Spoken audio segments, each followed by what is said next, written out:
देखिए, ऐसा है कि अभी नरेंद्र मोदी और नीतीश कुमार के बीच एकदम शाह मात का खेल जारी है। जो राजनीतिक शतरंज है उसकी बिसात पर दोनों एक दूसरे पर दांव चल रहे हैं। झारखंड में अक्टूबर में चुनाव है, उसमें अब पलटू राम की खिचड़ी पक रही है सरयू राय के साथ, जो झारखंड के कद्दावर नेता हैं। जुलाई को केंद्र सरकार ने लिखित घोषणा की कि बिहार को नहीं मिलेगा विशेष राज्य का दर्जा।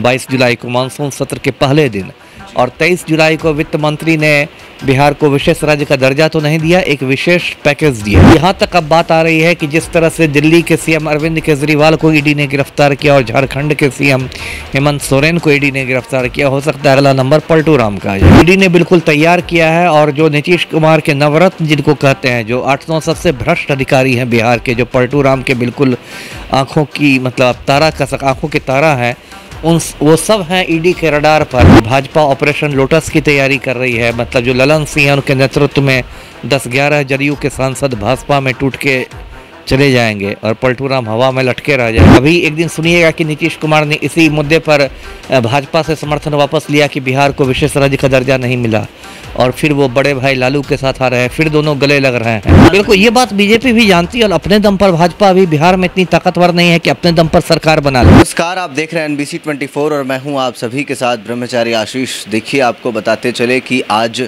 नीति आयोग ने एक बड़ी बैठक बुलाई थी। तमाम जो प्रदेश हैं उनके मुख्यमंत्री उसमें शिरकत करने वाले थे, मगर ऐसे में नीतीश कुमार जो है वो केंद्र के इस बुलाए गए नीति आयोग के बैठक में पहुंचे नहीं। फिर इसी के साथ साथ बड़ी जानकारी जो है वो ये है कि इस बैठक में अगर नीतीश कुमार पहुंचते तो प्रधानमंत्री मोदी से सीधा आमना सामना होना था, और इधर झारखंड के चुनाव को लेकर के तैयारियों की जो बात है उसका हवाला दिया जा रहा है। तो इन तमाम चीज़ों के ऊपर बातचीत करने के लिए हमारे साथ पूर्व IAS अधिकारी अमिताभ दास जी हैं, जुड़ेंगे, बातचीत करेंगे। सर, सबसे पहले तो कि एक तरफ जहां नीति आयोग की बैठक, वही झारखंड चुनाव को लेकर के नीतीश कुमार की बड़ी बैठक बिहार में, क्या संकेत दे रहे हैं?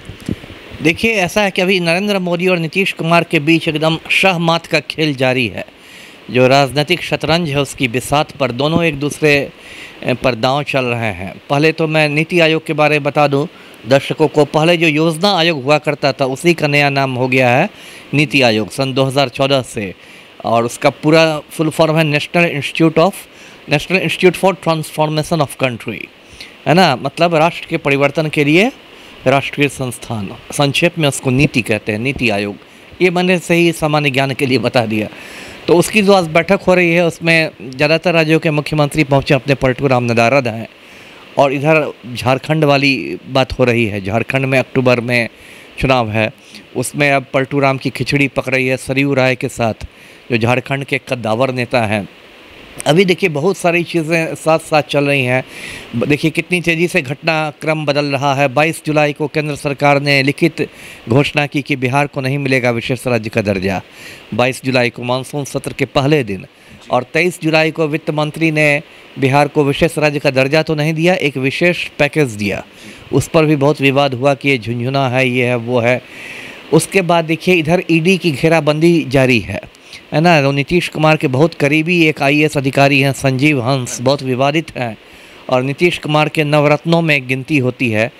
उनके घर पर रेड हुआ है और मतलब अभी चर्चा है कि 2-4 रोज़ में उनकी गिरफ्तारी भी हो सकती है। उनको पूछताछ के लिए बुलाया जाएगा और पूछताछ के आखिर में उनको गिरफ्तार कर लिया जाएगा। अच्छा अमिताभ दास जी, कुछ ऐसी भी है कि और भी कई करीबी हैं जिनके ऊपर अभी गाज गिरने वाली। बिल्कुल सही कहा आपने, सही चर्चा है, और एक्चुअली ईडी ने बिल्कुल तैयार किया है। और जो नीतीश कुमार के नवरत्न जिनको कहते हैं, जो 8-9 सबसे भ्रष्ट अधिकारी हैं बिहार के, जो पलटू राम के बिल्कुल आँखों की मतलब तारा कसक आँखों की तारा हैं, वो सब हैं ईडी के रडार पर, और उनमें फिर रेड हो सकता है, गिरफ्तारी हो सकती है। बिहार में जिस तरह से लगातार पुल टूटते जा रहे हैं, रोज़ाना 2 पुल 4 पुल करके बह रहे हैं, मतलब एक मजाक बन गए हैं बिहार के पुल। तो पुल निर्माण निगम के जो रहे थे प्रबंध निदेशक, ये लोग सब ईडी के रडार पर, और ईडी को बहुत सारी चीज़ें मालूम भी हुई है। गुलाब यादव के ठिकानों पर भी रेड हुए हैं। SP सिंगला, जो एक बहुत बड़ी कंस्ट्रक्शन कंपनी है, जो पलटू राम के पसंदीदा कंपनियों में से है, जिसको बिहार में हज़ारों करोड़ के ठेके दिए गए, उसके कार्यालयों पर रेड हुए हैं। तो यहाँ तक अब बात आ रही है कि जिस तरह से दिल्ली के सीएम अरविंद केजरीवाल को ईडी ने गिरफ्तार किया और झारखंड के सीएम हेमंत सोरेन को ईडी ने गिरफ्तार किया, हो सकता है अगला नंबर पलटू राम का आ जाए। तो अभी बहुत ज़्यादा दबाव है पलटू राम पर, और दबाव कई तरह से है। एक तो दबाव ये भी है कि झारखंड में जो ये अलग खिचड़ी पकाने की सोच रहे हैं, वो ये एनडीए के अंदर ही रह के चुनाव लड़ें। क्योंकि दर्शकों को मैं बता दूं कि झारखंड में अच्छी खासी संख्या में कुर्मी मतदाता हैं, जिनको उधर महतो कहते हैं, और उनकी अच्छी खासी संख्या है। तो भाजपा को इस बात का मतलब, इस बात की चिंता है कि कहीं पलटू राम के अलग होने से कुर्मी मतदाता उनसे छिटक नहीं जाए एनडीए से। जी, सवाल एक और उठना लाजमी है दरअसल इसलिए क्योंकि देखिए नीतीश कुमार और मोदी अभी आमने सामने नहीं आ पा रहे हैं, या फिर आंख मिलाने की कोशिश नहीं है। क्या दोनों के बीच में कुछ खटपट तो है ही? देखिए, इसी को पैंतरेबाजी कहते हैं। ये लोग धीरे धीरे मतलब एक संदेश जैसा देते हैं, बारीक संदेश जैसा देते हैं। अब जैसे कि नीति आयोग में नहीं जाएंगे पलटू राम, तो उससे एक संदेश मोदी को मिलेगा कि कुछ गाल फुलव्वल वाली बात चल रही है, नाराज़ हो गए हैं मुख्यमंत्री, है ना। तो जब गाल फुलव्वल होता है तो फिर मान मनव्वल होता है ना। पहले गाल फुलव्वल फिर मान मनव्वल। तो फिर हो सकता है मोदी फ़ोन करें पलटू राम को कि क्या आपकी तबीयत तो ठीक है ना। तो उसी बातचीत में फिर पलटू राम कुछ ईडी की बात छेड़ दें कि, है ना, कि ईडी के लोग मतलब ये कर रहे हैं, परेशान कर रहे हैं हमारे अधिकारियों को। तो फिर उसका इशारा मोदी जी समझ जाए। तो इस तरह से बहुत सारी चीज़ें पर्दे के पीछे खेल होती है। अभी तो ये भी चर्चा है सत्ता के गलियारों में कि भाजपा ऑपरेशन लोटस की तैयारी कर रही है। मतलब जो ललन सिंह हैं, उनके नेतृत्व में 10-11 जदयू के सांसद भाजपा में टूट के चले जाएंगे और पलटू राम हवा में लटके रह जाएंगे।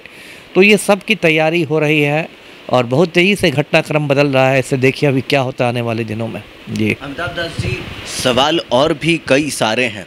देखिए नीतीश कुमार के जब करीबियों पर हो रही है, उसी बीच जो है विपक्ष भी अब नीतीश कुमार से लगातार संपर्क साधने की कोशिश में तो होगा ही, क्योंकि लगातार जो है, क्योंकि नीतीश कुमार ऐसे हरकतों से बाज आते नहीं हैं। बिल्कुल, वो तो मतलब फायदा तो विपक्ष को भी होगा। बिल्कुल, डीएनए ही नीतीश कुमार का पलटी मारना है और विपक्ष की निगाह है ही, इंडिया गठबंधन की निगाह है ही कि मतलब, इसलिए आप ये भी देखते होंगे कि तेजस्वी यादव ठीक है हमलावर रहते हैं नीतीश पर, लेकिन उस हद तक वे मतलब कड़वाहट के साथ हमलावर नहीं रहते हैं। मतलब अभी भी उन्होंने एक रास्ता जैसे खोल के रखा हुआ है कि ठीक है, हो सकता है चचा फिर हम लोग के साथ आ जाएं।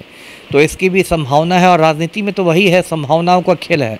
कभी एक दिन सुनिएगा कि नीतीश कुमार ने इसी मुद्दे पर भाजपा से समर्थन वापस लिया कि बिहार को विशेष राज्य का दर्जा नहीं मिला, और फिर वो बड़े भाई लालू के साथ आ रहे हैं, फिर दोनों गले लग रहे हैं। तो ये सब तो सीन पहले भी बिहार की जनता बहुत बार देख चुकी थी और फिर एक बार देखेगी तो आश्चर्य नहीं होगा। फिर तेजस्वी पैर छू रहे हैं नीतीश के, फिर चचा भतीजा को आशीर्वाद दे रहे हैं, फिर पुरानी बातें होने लगी है सामाजिक न्याय की। तो ये सब कुछ भी हो सकता है। अभी बहुत तेज़ी से घटना चक्र जो है वो बदल रहा है। जी अमिताभ दास जी, सवाल ये भी है कि देखिए नीतीश के जो बड़े अधिकारी जिन पर गाज गिर रहा है, तो अगर इन्होंने कुछ भ्रष्टाचार किए हैं तो वो फाइलें तो अंततः नीतीश कुमार के हस्ताक्षर के बाद ही निकलती हैं, गुजरती हैं। तो ऐसे में नीतीश जी का भी तो वही बात ना है। देखिए, दर्शकों को पता होगा कि जितनी भी महत्वपूर्ण फाइलें होती हैं राज्य में, वो अंतिम जो दस्तखत होता है वो तो मुख्यमंत्री का ही होता है। और इसी वजह से चारा घोटाला में लालू यादव रगड़ा गए थे, है ना। चारा घोटाले में और लोग भी जेल गए, अधिकारी लोग भी गए, और भी लोग गए, 6 IAS लोग गए, आयुक्त स्तर के 6 पदाधिकारी गए चारा घोटाला में जेल, कमिश्नर रैंक के 6 लोग गए जेल। लेकिन अंत में मतलब लालू यादव भी रगड़ा गए। 42 महीने टोटल लालू यादव जेल में रहे, 42 महीने। कुछ समय मतलब इलाज करवाने में अस्पताल में रहे, लेकिन उस समय भी कैदी के रूप में ही रहे, आज़ाद परिंदा नहीं थे। तो टोटल 42 महीना तक रहे और एक तरह से लालू का राजनीतिक करियर ख़त्म ही हो गया, क्योंकि उनकी सांसदी चली गई, फिर चुनाव लड़ने पर प्रतिबंध लग गया।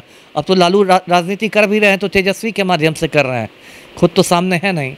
तो यही बात है कि जिस तरह चारा घोटाला में लालू यादव मुख्यमंत्री होने की वजह से मतलब धर लिए गए, ठीक वही बात है कि यदि यहाँ पर भ्रष्टाचार होगा सुशासन बाबू के कार्यकाल में, तो ठीक है संजीव हंस जेल जाएंगे, बाकी नवरत्न सब जाएंगे। देखिए, जो नवरत्नों के बादशाह हैं वो कहाँ भागेंगे, वो भी तो जेल पे होंगे। तो इसलिए एक तरह से नीतीश कुमार पर ईडी की तलवार लटक रही है। जी, और बीजेपी के फिर आप भविष्य को कैसे देखते हैं, खास करके बिहार में जब नीतीश कुमार से अलग हो जाएंगे तो बीजेपी वैसे भी क्या कर पाएगी अमिताभ दास जी? क्योंकि यहाँ पे तो समीकरण ही ऐसा है, पलटू राम जिधर रहेंगे उधर ही सरकार। बिल्कुल, ये बात बीजेपी भी जानती है और अपने दम पर भाजपा अभी बिहार में इतनी ताकतवर नहीं है कि अपने दम पर सरकार बना ले। और पलटू राम एक बटखरा की तरह है कि जिधर चले जाते हैं उसका पलड़ा भारी हो जाता है। तो भाजपा भी अपना नए नए साथी की तलाश कर रही है, अपना लोगों को जोड़ रही है, जोड़ घटाव में। अभी जैसे कि जिस तरह से भाजपा का अध्यक्ष बिहार में अचानक बदला गया है, सम्राट चौधरी की छुट्टी हुई है और फिर दिलीप जायसवाल को बनाया गया है, तो माना जा रहा है कि वैश्य वोट बैंक जो भाजपा का कोर वोट बैंक हुआ करता था, उसकी नाराज़गी कहीं ना कहीं दूर की जा रही है। या फिर अभी ये चर्चा है, जिस तरह से मुकेश सहनी को एकदम संवेदना पर पत्र के पत्र आ रहे हैं, उससे बात हो रही है कि हो सकता है मुकेश सहनी भी कूद के भाजपा के खेमे में चले जाएं, एनडीए में चले जाएं। तो जी हाँ, तो ये सब बहुत सारी, इसकी बहुत प्रबल संभावना है और हो सकता है भाजपा उनको राज्यसभा भेजकर केंद्रीय मंत्री बना दे, उनको वायु श्रेणी की सुरक्षा दे दे। तो भाजपा भी अपना मतलब जो कहते हैं ना, कील कांटे दुरुस्त कर रही है। राजनीति में तो यही होती है, आप कितना किलेबंदी कर ले, कितने कील कांटे दुरुस्त कर ले, कितना समीकरण बना ले। कोई माई समीकरण है, किसी का लवकुश समीकरण है, कोई कुछ कर रहा है, किसी की नज़र अति पिछड़ा पर है, कोई कुछ कर रहा है। तो अभी बहुत तेज़ी से ये हो रहा है और अभी तैयार रहिए। हर दिन आपको एकदम कहते हैं ना, कुछ फिल्में होती है मार धार और एक्शन से भरपूर, तो अभी तो बिहार की राजनीति एकदम मार धार और एक्शन से भरपूर है। कब किसको लंगड़ी मारी जाएगी, किसको टंगड़ी मारी जाएगी, वो सब अभी बहुत कुछ होगा जी। चलिए, तो देखिए, बिहार की तो राजनीति वैसे भी एक्शन से भरपूर ही रहती है। सबसे ज़्यादा चाहे एग्जिट पोल्स चौंकाने वाले हों, चाहे नतीजे, वो हमेशा बिहार की राजनीति में आपको देखने को मिलेंगे। और इसी के साथ साथ बड़ी जानकारी आपको बताते चलें कि पूर्व IPS अमिताभ दास जी ने कहा है कि मुकेश सहनी से भी बात चल रही है। ऐसा हो सकता है कि आगामी दिनों में मुकेश सहनी अपना पूरा बाजा गाजा लेकर के बीजेपी में शामिल हो जाएं। और ऐसे में पलटू राम पर जो तलवार लटक रही है, नीतीश कुमार पर जो तलवार लटक रही है, इसको भी लेकर के कैसे उन्होंने विस्तृत जो है समझाने की कोशिश की है। बाकी के अपडेट्स के लिए बने रहे NBC 24 पर। कैमरा पर्सन विकास के साथ ब्रह्मचारी आशीष, NBC 24 पटना।